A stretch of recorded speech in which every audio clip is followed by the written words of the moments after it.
नमस्कार, जोहार। आप देख रहे हैं झारखंड स्वतंत्र खबर। अभी हम राजभवन के पास हैं और जो आप देख रहे हैं वो कृष्ण किशोर जी हैं।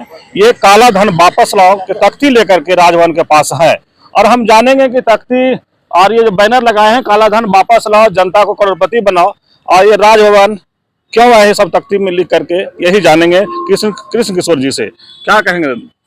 देखिए, हमारा देश एक लोकतांत्रिक देश है और इस देश में सभी नागरिकों को बराबरी का अधिकार मिला हुआ है और जनता टैक्स भरती है तो देश का संचालन होता है। और हमारे देश का जो पैसा है 90% पैसा है मात्र 200 पूंजीपतियों के पास है। अडानी के पास, अंबानी के पास, किसी के पास 20 लाख करोड़ का संपत्ति, किसी के पास 10 लाख करोड़ का संपत्ति, किसी के पास 5 लाख करोड़ का संपत्ति है। एक और अमीरों का अंबार हो गया है और दूसरी ओर गरीबों की खाई बनती जा रही है। हमारे देश का पैसा, हमारे जनता का पैसा, टैक्स का पैसा गलत तरीके से बड़े लोगों ने अर्जित करके विदेश के बैंकों में रखने का काम किया है, विदेश से प्रॉपर्टी में लगाने का काम किया और हमारे ही देश में अब एक तरीके से छुपा के रखा गया है। वो पैसा अगर वापस आता है तो यहाँ का इकोनॉमिक्स सुधरेगा। कौन वापस लाएगा पैसा को? मोदी सरकार पिछले बार कहे थे कि हम काला धन वापस लाएंगे और 15-15 लाख रुपया देंगे।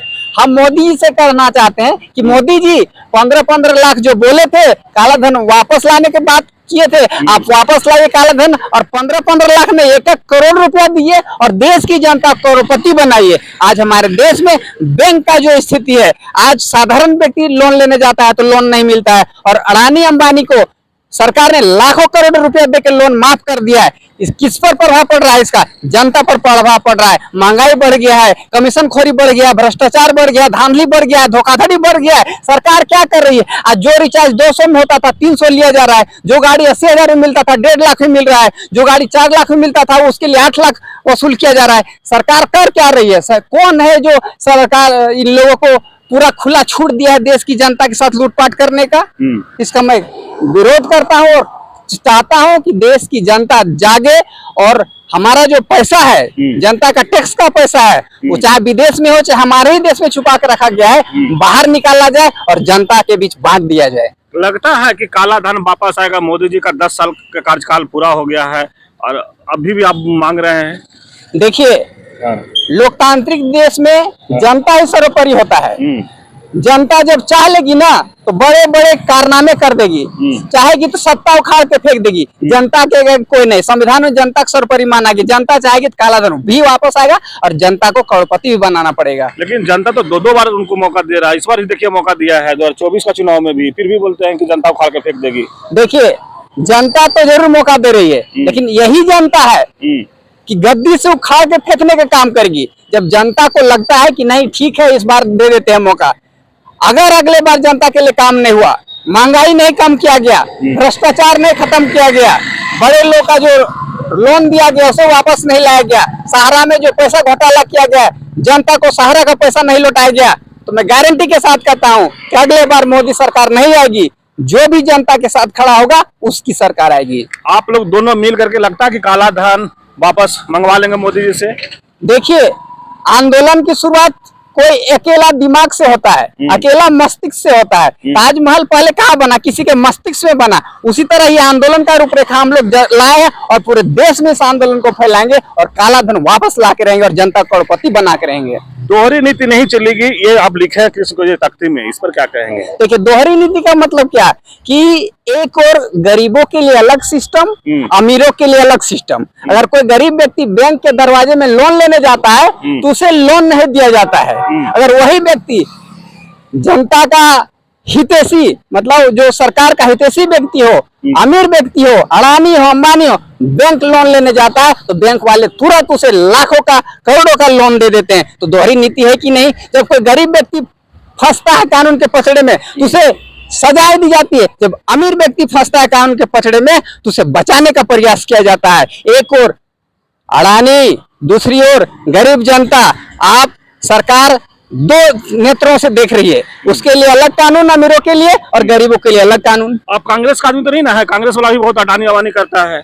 देखिए, हम एक भारत का नागरिक हैं और भारत देश के आदमी हैं और जो भी गलत करेगा उसके खिलाफ हम आवाज उठाएंगे।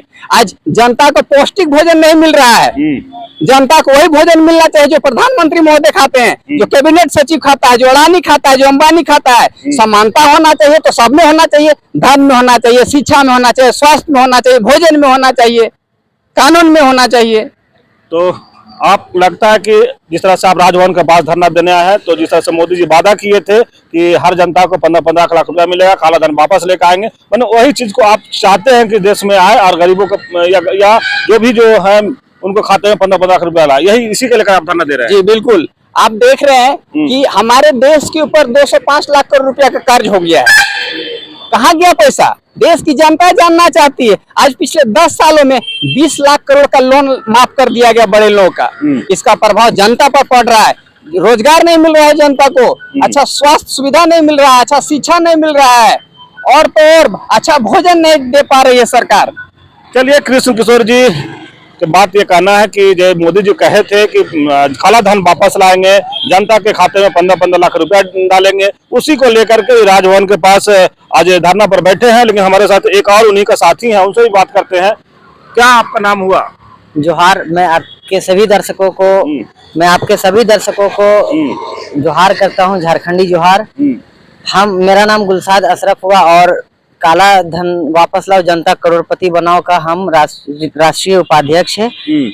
हमारा यही मांग है सरकार से कि लोगों को उनका हक और अधिकार दे। काला धन जो अभी विदेश में ले जाकर रखा गया है, ऐसे बहुत से लोग हैं जो देश का पैसा लेके बाहर विदेश में भाग जाते हैं और लोगों का अर्थव्यवस्था खराब होता है। आज से 1991 में मनमोहन सिंह जी ने मतलब देश का 15 दिन का पैसा बचा हुआ था, 15 ही दिन देश का मतलब पैसा बचा हुआ था, उसको मनमोहन सिंह जी ने देश का 300 करोड़ का सोना विदेश में गिरवी रखकर देश में इतना विकास किया कि अभी हमारा देश पीपीपी के मामले में अभी तीसरे स्थान पर है और अभी तक दूसरे स्थान पे नहीं हुआ है। नरेंद्र मोदी जी की सरकार में अभी तक दूसरे स्थान पर नहीं गया है। क्यों ऐसा क्यों हो रहा है? अभी जितना जैसे कि दादा ने बताया कि अंबानी अडानी को तुरंत लोन मिल जाता है, अंबानी अडानी को तुरंत लोन मिल जाता है और गरीब व्यक्ति को लोन नहीं मिल पाता है, और मिलता है तो उन्हें 5 लाख मिला, 10 लाख मिला, ऐसे में भी लोगों को आत्महत्या कर लेना पड़ता है। इतना उनको प्रेशराइज किया जाता है, उतना उनको प्रेशर दिया जाता है कि आप लोन चुकाइए। वो किसान आत्महत्या कर लेता है और ऐसे लोगों का जो 1000 करोड़ रुपया का लोन ले रहे हैं और मतलब जो ज्यादा रकम का लोन लेते हैं उनका सरकार माफ कर देता है और अर्थव्यवस्था को खराब करने का काम कर रहा है। हम लोगों को जैसे आपने कहा था सर के 2 लोग आप लोग मिलकर आंदोलन कर रहे हैं, तो आंदोलन करने से ये हम लोग बताना चाहते हैं कि हम लोग जिंदा है और हम लोग लोगों का अधिकार के लिए हम लोग खड़ा है और लोगों को हक और अधिकार दिलाने के लिए हमारा ये आंदोलन चलेगा। और ये अभी 9 स्टेट में जा चुका है ये पार्टी और बहुत सारे जगह पे प्रदेश अध्यक्ष भी नियुक्त कर दिए गए हैं और पार्टी का काम चल रहा है। मैंने आप लोग का पार्टी काला धन वापस लाओ और जनता करोड़पति बनाओ, पार्टी का नाम यही रखे हैं? जी जी जी। आपका नाम क्या हुआ? जी मेरा नाम गुलसाद अशरफ हुआ। गुलसाद अशरफ जी की बात सुने और किशोर जी की बात सुने। इन लोग जिस तरह से मोदी जी जो वादा किए थे कि काला धन वापस लाएंगे, जनता के खाता में 15-15 करोड़ देंगे और इन लोग कह रहे हैं कि महंगाई कम करे, भ्रष्टाचार को खत्म करे, ये लोग मांग को लेकर के आज राजभवन के पास धरना में बैठे हैं। लेकिन जिस तरह से कह रहे हैं कि जो गरीबों को लोन देने में बड़ा बैंक वाला कागज पत्र तमाम चीज कटाई करता है, उनको लोन वसूली में वो बहुत ये करता है, लेकिन जो बड़े बड़े लोग हैं उनको लोन वसूली में उतना परेशानी नहीं करता, वो बाहर भाग जाते हैं। तो तमाम बात लेकर के इन लोग राजभवन के पास धरना दे रहे हैं। वो देखना होगा कि इनका जो धरना है, इनका जो आंदोलन है कितना कामयाब होता है। तो इस तरह खबर को देखने के लिए आप झारखंड स्वतंत्र खबर जुड़े रहिए। जोहार, नमस्कार।